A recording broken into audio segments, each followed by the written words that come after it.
মাংসে করা আমাদের দ্বীনে ইমানি ভাই বোনদেরকে ফিলিস্তিনের মাঝে নির্মমভাবে হত্যা যজ্ঞ করতেছে বর্বর ইহুদি জাতি বিজ্ঞাপনে।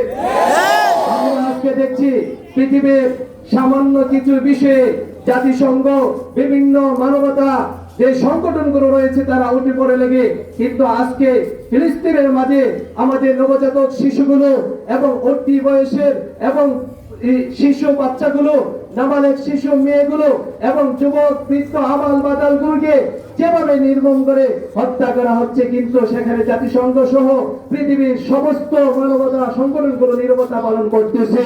কিন্তু আমরা তাদেরকে বলে দেব, তোমরা যদিও নীরবতা পালন করো, তোমরা তাকিয়ে দেখো পুরা বিশ্বের প্রতিটি অঞ্চল থেকে মুসলমানরা একাভিত্তিক ভাবে তারা জেগে উঠছে।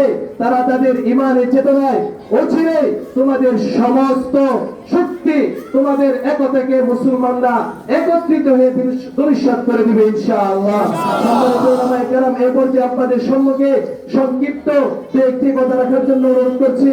রুস্তম পর্যায়ে আমি মসজিদের সম্মানিত ইমাম ও খতিব হযরত মাওলানা মুফতি আশিকুর রহমান দামাত বরকাতুহু, আমি সকলকে অনুরোধ করব একটু আমরা উত্তর দিকে আসি।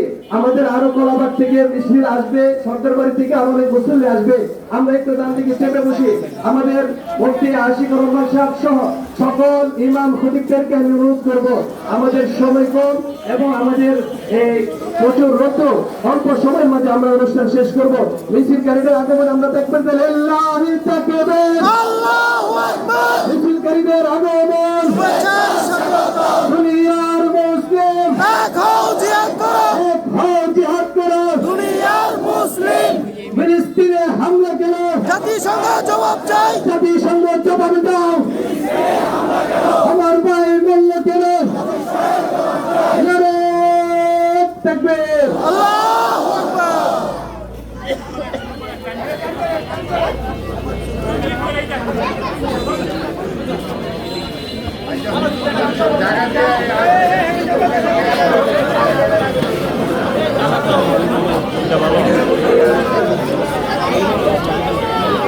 السلام عليكم ورحمة الله وبركاته. الحمد لله والصلاة لأهلها أما بعد فأعوذ بالله من الشيطان الرجيم. بسم الله الرحمن الرحيم. أذن للذين يقاتلون بأنهم ظلموا وإن الله على نصرهم لقدير إلى آخر الآية. وقال النبي صلى الله عليه وسلم المسلم أخو المسلم لا يظلمه ولا يسلمه كما قال النبي صلى الله عليه وسلم. সম্মানিত তাওহীদি জনতা, অত্যন্ত আক্রান্ত এবং দুঃখিত হৃদয় নিয়ে আপনাদের সামনে আজকে দাঁড়িয়েছি। আজকের এই দাঁড়ানো আমাদের জন্য অত্যন্ত দুঃখের বিষয়। গোটা মুসলিম উম্মার মধ্যে মুসলিম সংখ্যা কমতি নেই, কিন্তু গোটা মুসলিম বিশ্বের মধ্যে শুধু ফিলিস্তিন নয়, বিশ্বের বিভিন্ন প্রান্তরে আমার মুসলিম ভাই, আমার মুসলিম বোন, আমার মুসলিম শিশু অকাতরে নির্যাতনে নিষ্পেষিত নির্যাতিত হচ্ছে। পরিষ্কার কথা, পরিষ্কার কথা, আমরা মুসলমান বাংলাদেশে যদি অবস্থান করছি, যদি আমাদের সীমানা পার্শ্ববর্তী সীমানা হতো, অবশ্যই আমরা জিহাদে অংশগ্রহণ করতাম।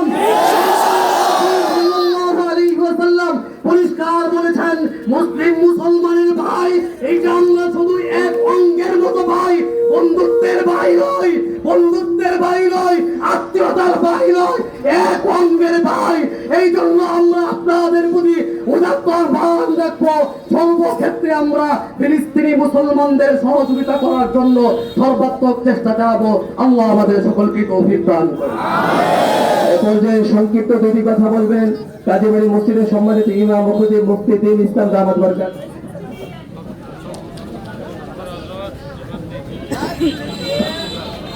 সম্মানিত উপস্থিতি, আমরা অবশ্যই অবগত রয়েছি আজকে আমরা কিসের জন্য উপস্থিত হয়েছি। সারা বিশ্বের মুসলমান আজকে নির্যাতিত নিপীড়িত, কিন্তু ইহুদি জাতি খ্রিস্টান জাতি তারা জানে না যে মুসলমানদের কি করুণ ইতিহাস। মুসলমান নমরুদকে ধ্বংস করেছে, মুসলমান ফেরাউনকে ধ্বংস করেছে, মুসলমান আমানত মুস্তিকে ধ্বংস করেছে।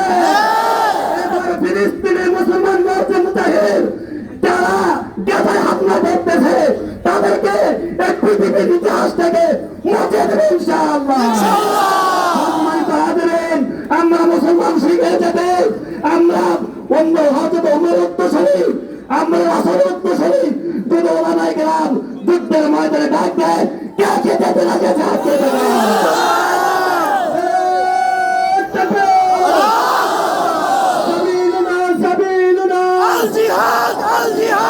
এরপর আপনাদের সামনে কে সংক্ষিপ্ত কথা বলবেন মুফতি উবাইদুল্লাহ মাহমুদ, শহীদ মসজিদের সম্মানিত ইমাম ও খতিব। বাদাল হামদি ওয়াস সালাম। সম্মানিত উপস্থিতি, রাসূল আরবি সাল্লাল্লাহু আলাইহি ওয়াসাল্লাম বলেন, একটা সময় আসবে যখন পুরা পৃথিবীর বিধর্মীরা মুসলমানদেরকে মারার জন্য ঐক্যবদ্ধ হবে। সাহাবায়ে কেরাম জিজ্ঞাসা করলো, ওয়া রাসূলুল্লাহ, কেন আমাদের কমতির কারণে আমরা সংখ্যায় কম হব? রাসূল আরবি সাল্লাল্লাহু আলাইহি ওয়াসাল্লাম বললেন, না, কেন হবে সেটা? রাসূল আরবি হাদিসের শেষ অংশ বলি, রাসূল আরবি সাল্লাল্লাহু আলাইহি ওয়াসাল্লাম বলেন, সেদিন তোমাদের উপরে এত বিপর্যয় নেমে আসবে, তোমাদেরকে গণহত্যা করা হবে, তোমাদেরকে নির্যাতন নিপীড়িত হতে হবে। কেন? সেটা হচ্ছে দুনিয়ার ভালোবাসা মৃত্যুকে অপছন্দ করা। তাই আসুন, আজকে আমাদের সমস্যার সমাধান হবে দুটা জিনিসের মাধ্যমে। এক, দুনিয়াকে ভালোবাসা ছেড়ে দিতে হবে, মৃত্যুকে আলিঙ্গন করতে হবে, তাহলে আগামীর পৃথিবী আমরা জয় করবো। সংক্ষিপ্ত কথা বলবেন মুফতি ইসমাইল আহমদ বারকাতুহ। আলহামদুলিল্লাহ ওয়া কাফা ওয়া সালামুন আলা ইবাদিহি আল্লাযিনা ইসতাফা, আম্মা বা'দ। আউযু বিল্লাহি মিনাশ শাইতানির রাজীম। বিসমিল্লাহির রহমানির রহিম। ওয়া মা লাকুম লা তুকাতিলুনা ফী সাবিলিল্লাহ ওয়াল মুস্তাদআফুনা মিনার রিজালি ওয়াল নিসাই ওয়াল বিলদান ইয়াকুলুনা রাব্বানা আখরিজনা মিন হাযিহিল ক্বরিয়াতি যালিমি আহলুহা। সাদাকাল্লাহুল আযীম।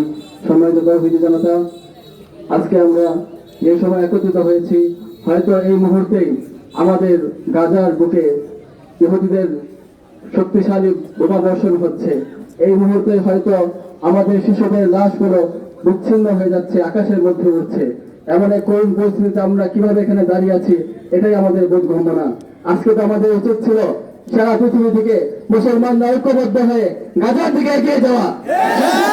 আমরা কিভাবে আমাদের জায়গার মধ্যে দাঁড়িয়ে থাকি, অথচ আমরা আমাদের পরিবার নিয়ে সুখে শান্তিতে বসবাস করার জন্য স্বপ্ন বুনছি, আর ওইদিকে আমাদের মা বোনদের রক্ত ঝরছে, আমাদের শিশুদের রক্ত ঝরছে।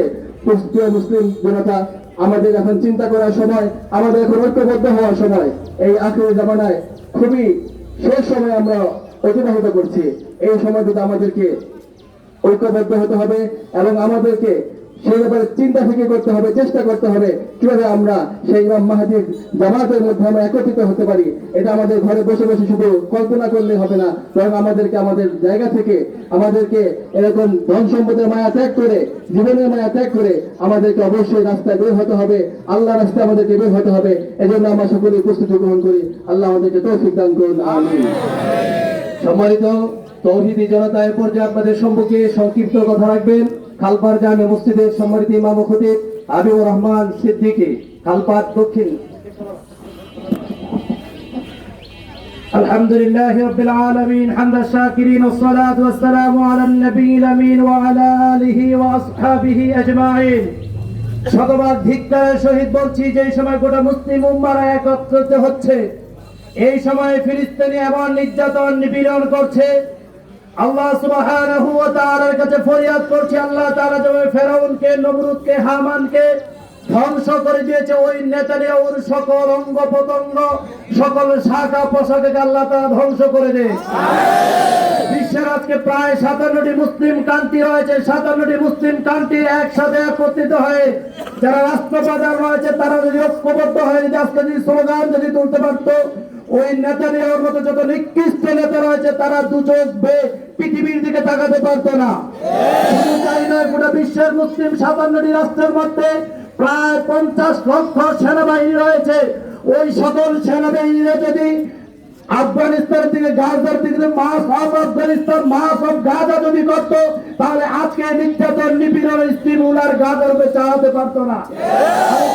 সকল ওই সমস্ত মুসলিম নেতাদের কাছে শতভাগ ধিক্কারের সহিত বলছি, তারা এখনো সময় আছে, এখনো সুযোগ আছে মুনাফিকের সকল চরিত্রকে ভণ্ড করে দিয়ে, মুনাফিকের সকল চরিত্রকে নষ্ট করে দিয়ে ওই আফগানিস্তানের দিকে, গাজার দিকে তারা ঝুঁকে যাওয়া দরকার। এই চিন্তা চেতনা যদি আমরা ধারণ যদি করতে পারি, তাহলে গাজার মুসলমানরা আস্তে আস্তে করে স্বাধীন হতে পারবে এবং তাদের মাথা উঁচু করে দাঁড়াতে পারবে। আল্লাহ সুবহানাহু ওয়া তাআলা সকল মুসলমানদেরকে একত্রে হওয়ার তৌফিক দান করুক। আল্লাহুম্মা আমিন। সম্মানিত তৌহিদি জনতা, আমরা ইমানের চেতনা একটু সময় দেব। আমরা এই অল্প সময়ের মাঝে আমরা শেষ করে দিচ্ছি। এরপর যে আপনাদের সম্মুখে বাগে জান্নাত, কলাবাগ বাগে জান্নাত জামে মসজিদের সম্মানিত ইমাম ও খতিব মুফতি আব্দুল্লাহ ভুঁইয়া দামাত বারকাতুহুমকে সংক্ষিপ্ত কথা বলার জন্য আহ্বান জানাচ্ছি। نحمده ونصلي على رسوله الكريم قال رسول الله صلى الله عليه وسلم المسلم أخو المسلم। সম্মানিত তৌহিদি জনতা, আপনারা জানেন আজকে সারা বিশ্ব কুফরি শক্তি এক হয়ে গেছে। তাদের প্ল্যান চলতেছে যে পৃথিবী থেকে মুসলমানদেরকে উচ্ছেদ করে দিবে, ধ্বংস করে দিবে। নাউজুবিল্লাহ। আজকে যতগুলো মুসলিম কান্ট্রি আছে আপনি চেয়ে দেখেন, সব জায়গায় কম বেশ তারা মুসলমান নির্যাতিত, নিপীড়িত হয়ে চলছে। শুধু তাই নয়, আমাদের পার্শ্ববর্তী দেশ মিয়ানমার থেকে রোহিঙ্গাদেরকে মুসলমানের কারণে তাদেরকে বহিষ্কার করে দিয়েছে এবং শুধু আল্লাহকে, আল্লাহর রাসূলকে মানার কারণে ফিলিস্তিনিদেরকে ইসরায়েল বাহিনী বর্বরিতভাবে তারা হত্যা করেই চলছে। ঠিক না বেঠে? আজকে হিন্দুস্তানে মুসলমানদের ঘর বাড়ি, মসজিদ, কবরস্থানকে শুধু আল্লাহকে মানার কারণে উচ্ছেদ করে দেওয়া হচ্ছে। আমাদেরকে মনে রাখতে হবে, মুসলমানদের একটাই চাওয়া থাকবে, সেটা হলো শাহাদাত।